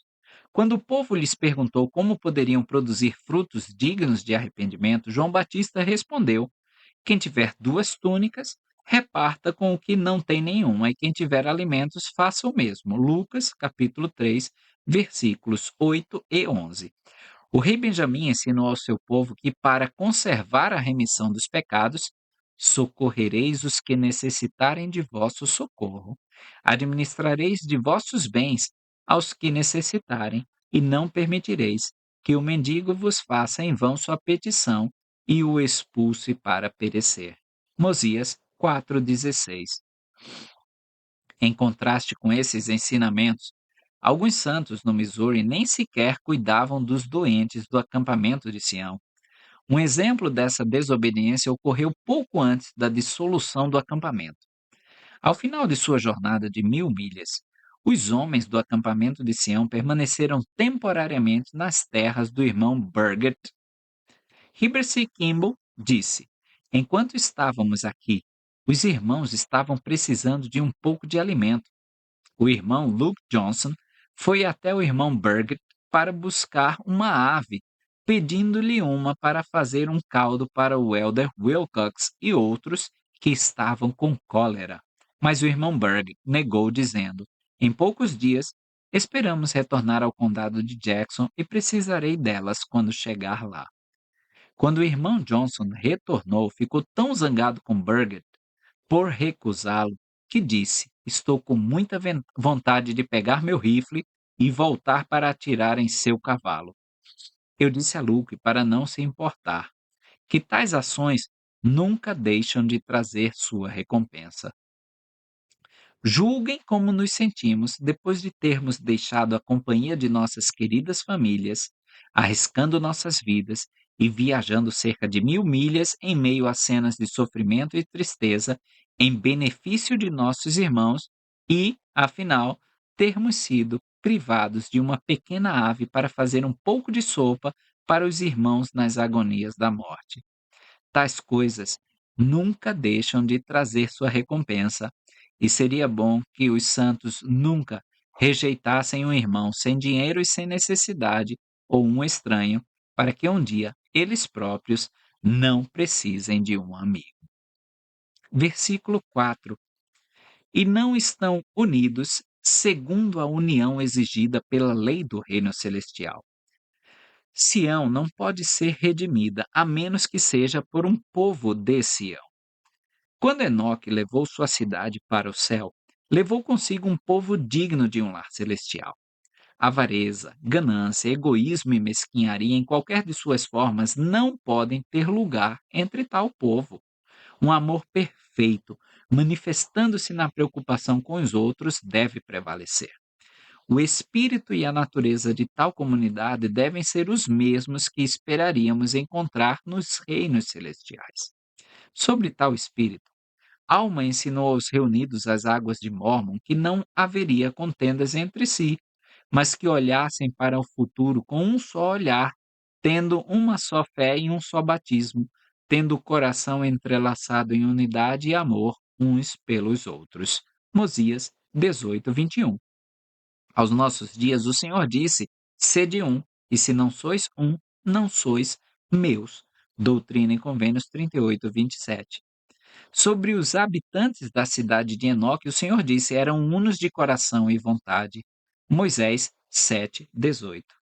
Brigham Young explicou: o Salvador procurou continuamente incutir na mente de seus discípulos que uma perfeita unidade reinava entre todos os seres celestiais, que o Pai, o Filho e o seu ministro, o Espírito Santo, eram um em sua administração no céu e entre as pessoas pertencentes a esta terra. Entre eles e todas as hostes celestiais, não pode haver desunião, discórdia, hesitação em relação a uma sugestão, a um pensamento ou reflexão, a um sentimento ou manifestação, pois tal princípio diferiria amplamente do caráter daquele que os dita, que faz de seu trono a morada da justiça, da misericórdia, da equidade e da verdade. Se as hostes celestiais não fossem uma, seriam totalmente indignas de habitar nas chamas eternas com o Pai e governante do universo. Versículo 5: e Sião não pode ser edificada a não ser pelos princípios da lei do reino celestial. De outra forma, não posso recebê-la para mim mesmo. Sião é uma cidade celestial, é a morada terrena do Senhor. Sião pode ser construída sobre apenas um padrão. Aqueles que a habitam devem ser dignos de contemplar a face do Senhor. Antes que essa terra possa ser coroada de glória, sim, com a presença de Deus, o Pai, como registrado em Doutrina e Convênios 88:19, as cidades de Sião devem preencher toda a largura de suas terras. Cada vez que uma estaca de Sião era organizada sob a direção de Joseph Smith, uma cidade de Sião era preparada para a qual os santos deveriam se reunir. A próxima fase do estabelecimento de Sião é a de aperfeiçoar os santos que vivem dentro dos limites geográficos de uma estaca. A terra não pode retornar à presença de Deus até que aprendamos a construir um reino celestial, fundado nas leis dadas pelo Senhor para nos santificar e purificar. O trabalho é de natureza espiritual e se torna possível pelo sangue expiatório de Jesus Cristo. Cada cidadão de Sião deve ser purificado e ser capaz de cumprir a lei de um reino celestial. Doutrina e Convênios 88:22. E meu povo precisa ser corrigido até aprender obediência, ainda que seja pelas coisas que sofre, diz o versículo 6 da seção 105. Após citar esses versículos, O presidente Lorenzo Snow disse: daí aprendemos que os santos do condado de Jackson e de outras localidades se recusaram a cumprir a ordem de consagração. Consequentemente, foram expulsos de suas heranças e não deveriam retornar até que estivessem mais bem preparados para guardar a lei de Deus, sendo mais perfeitamente ensinados em relação aos seus deveres e aprendendo pela experiência a necessidade da obediência. E creio que não temos justificativa para antecipar o privilégio de retornar para edificar a estaca central de Sião, até que tenhamos demonstrado obediência à lei da consagração. Uma coisa, porém, é certa: não nos será permitido entrar na terra de onde fomos expulsos até que nossos corações estejam preparados para honrar essa lei e nos tornemos santificados pela prática da verdade. O Senhor exigiu que aquelas terras no Missouri fossem obtidas não pela força, mas por compra, por meio da consagração das propriedades dos santos. E foi-lhe indicado o modo como essas congregações deveriam ser feitas, mas isso foi desconsiderado. Versículo 8. Mas falo sobre minhas igrejas em outros lugares. Muitos há que dirão: onde está o Deus deles? Eis que ele os livrará em tempos de dificuldade, ou não subiremos a Sião e guardaremos nosso dinheiro. A expressão aí, igrejas em outros lugares, refere-se aos vários ramos da igreja que foi restaurada, a Igreja de Jesus Cristo nos arredores de Kirtland, Ohio. O profeta Joseph Smith enviou uma mensagem a esses ramos informando que precisavam de dinheiro para ajudar os santos aflitos no Missouri. Os santos doaram pouco em resposta ao seu apelo. Ele escreveu sobre a recusa dos santos em ajudar a pagar as dívidas da firma unida e ajudar aqueles que foram expulsos de seus lares no Missouri. Se essa igreja, que pretende ser a igreja de Cristo, não nos ajudar quando puder fazê-lo sem sacrifício, com as bênçãos que Deus lhe concedeu, eu profetizo, falo a verdade, não minto. Deus tirará seus talentos e os dará àqueles que não têm talento e os impedirá de obter um lugar de refúgio ou uma herança na terra de Sião. Portanto, eles podem ficar, pois podem ser surpreendidos onde estão ou incorrer no desagrado de Deus e cair sob sua ira à beira do caminho, ou cair nas mãos de uma turba impiedosa, onde não há Deus para livrar, como o sal que perdeu o sabor e doravante não serve para nada, a não ser para ser pisado pelos homens, disse o profeta Joseph Smith. Versículo 9. Portanto, em consequência das transgressões de meu povo, é conveniente para mim que meus élderes esperem um pouco a redenção de Sião. Quando essa revelação foi dada, o pequeno período terminaria em 11 de setembro de 1836. Como os santos não obedeceram ao conselho do Senhor de compartilhar com os necessitados, o pequeno período se prolongou até que os santos aprendessem a viver de acordo com os princípios do reino celestial. Versículo 11. E isso não poderá acontecer até que meus élderes sejam investidos de poder do alto. A investidura mencionada é administrada nos templos. As ordenanças associadas à investidura foram recebidas nesta dispensação no templo de Kirtland. Estas incluíam abluções e unções, bem como o derramamento do Espírito Santo, como no dia de Pentecostes, em Atos 2. A plenitude da investidura, como administrada nos templos de hoje, não estava disponível até a construção do templo de Navu. Versículo 14. Porque eis que não exijo de suas mãos que lutem as batalhas de Sião, porque, como disse no mandamento anterior, assim também farei, lutarei vossas batalhas. Os santos não foram e não serão obrigados a purificar a região de Independence, Missouri, da iniquidade. O Senhor assegurará as terras para a construção do templo e as heranças dos justos à sua própria maneira. Para tanto, ele instruiu os santos a comprarem as terras de sua herança. O profeta esclareceu que o Senhor nunca pretendeu que os santos do acampamento de Sião lutassem contra os missourianos. Versículo 15: Eis que enviei o destruidor para destruir e assolar meus inimigos, e em poucos anos já não existirão para profanar minha herança e blasfemar meu nome nas terras que consagrei para a reunião de meus santos. Na história da igreja, o elder B. H. Roberts documenta a destruição que ocorreu no Missouri durante a Guerra Civil. Muitos cidadãos do condado de Jackson e das regiões vizinhas foram expulsos de suas casas quando milícias opositoras da União e da Confederação invadiram as suas terras. Isso proporcionou aos missourianos um motivo maior para odiar, para se lembrar dos erros cometidos contra eles e para buscar vingança. Sua resposta às depredações de seus vizinhos veio na forma de sindicalistas que mais do que retribuíram o favor.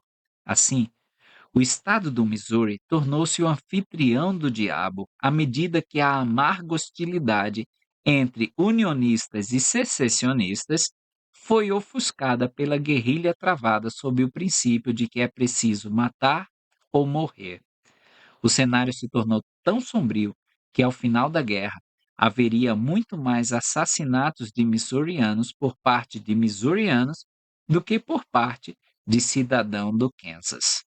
Em 21 de agosto de 1863, William Quantrill liderou seus guerrilheiros do Missouri no evento mais atroz de toda a Guerra Civil. Em um ataque a Lawrence, Kansas, ele deixou 200 corpos espalhados em quintais, portas e calçadas e 100 casas em chamas. Em resposta, o brigadeiro-general Thomas Ewing Jr., do Exército da União, emitiu sua famosa Ordem Geral número 11, anunciando que todos os moradores dos condados de Jackson, Cass e Bates deveriam deixar suas casas até 9 de setembro.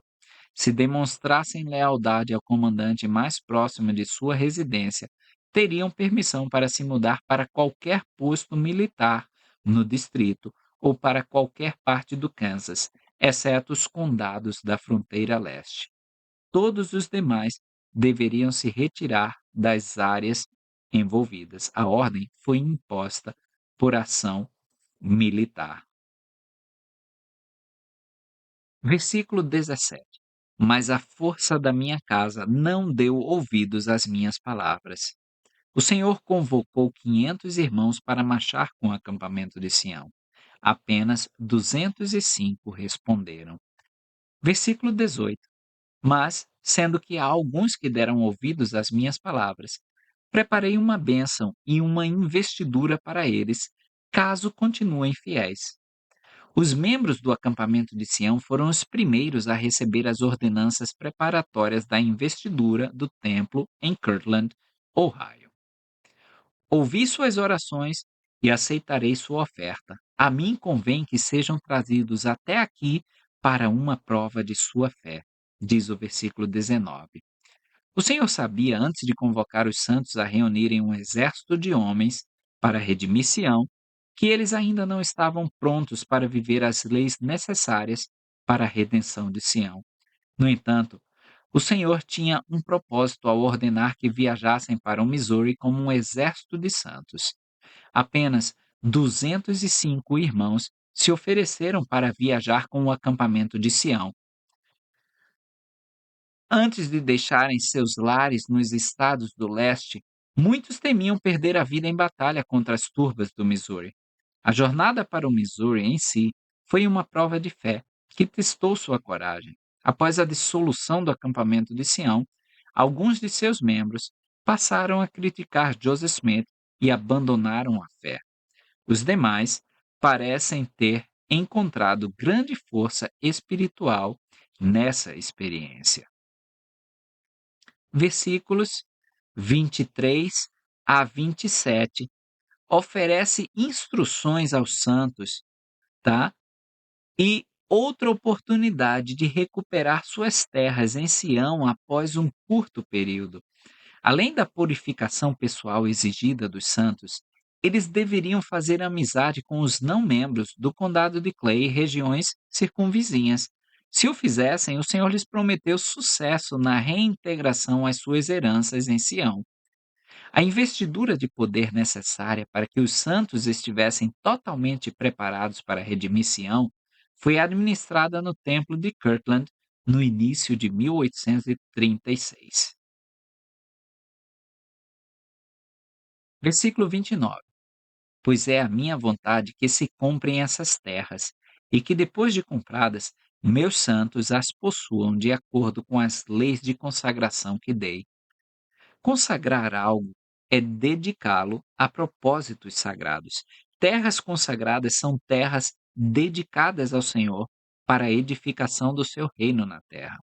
Aqueles que possuem tais terras devem, da mesma forma, ser consagrados ao Senhor para que possam produzir as riquezas dessas terras. Versículo 30. E depois que essas terras forem compradas, considerarei inocentes os exércitos de Israel por tomarem posse de suas próprias terras, as quais compraram previamente com seu dinheiro, e por derrubarem as torres de meus inimigos, que nelas se encontrarem, e por dispersarem suas sentinelas, e por me vingarem de meus inimigos, até a terceira e quarta geração daqueles que me odeiam. Esse versículo menciona coisas que faziam parte da promessa provisória feita àqueles que haviam sido expulsos do condado de Jackson. Os santos perderam a oportunidade de reivindicar suas propriedades por não viverem de acordo com o padrão exigido do povo de Sião. Versículo 32. Que os reinos deste mundo sejam constrangidos a reconhecer que o reino de Sião é realmente o reino de nosso Deus e seu Cristo. Portanto, sujeitemo-nos às suas leis. Num dia futuro, provavelmente no milênio, os reinos deste mundo reconhecerão a grandeza de Sião, seu povo e suas leis, e buscarão se unir aos santos de Deus. A dignidade do povo do Senhor, seu estado santificado, sua pureza e retidão diante dele, essas são as coisas que os capacitarão a construir a nova Jerusalém, pois Sião é a cidade de santidade, disse o elder Bruce Armaconkey. Quando for construída como foi nos dias de Enoque, sua grandeza, glória e poder serão tais que aqueles em todas as nações, de uma extremidade da terra à outra, maravilhados, se sentirão inclinados a se submeter a uma cidade tão poderosa de onde provém uma lei tão perfeita. Naquele tempo, as palavras de Isaías encontrarão ainda outro cumprimento. Pois muitos povos irão e dirão: Vinde e subamos ao monte do Senhor, à casa do Deus de Jacó, para que nos ensine os seus caminhos e andemos nas suas veredas. Isaías 2, 3.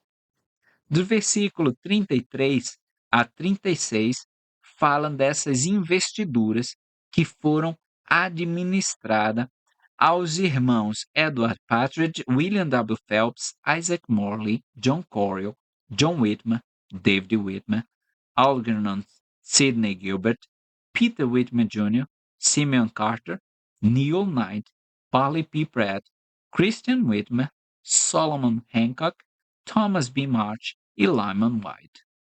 Versículo 37. E caso sigam o conselho que recebem, terão poder depois de muitos dias para realizar todas as coisas concernentes a Sião. Originalmente, os santos receberam a promessa de que poderiam retornar ao condado de Jackson em 11 de setembro de 1836. A falha em se prepararem para essa bênção resultou em que ela lhes fosse tirada. Hoje, os santos aguardam as instruções do Senhor a respeito da redenção da cidade de Sião. Até lá, nossa responsabilidade é estabelecer e edificar estacas de Sião entre todas as nações, tribos, línguas e povos, para que toda a terra possa receber as bênçãos da cidade santa. Versículo 38 e 39. E também vos digo: fazei um apelo de paz, não só ao povo que vos afligiu, mas também a todos os povos, e erguei um estandarte de paz, e proclamai a paz aos confins da terra. A missão da igreja é ensinar os habitantes da terra a viver em paz e harmonia. O estandarte erguido para o mundo ver é a plenitude do Evangelho de Cristo. Ele ensina que todo homem deve estimar seu irmão como a si mesmo. E terminamos com o versículo 40, o finalzinho dele.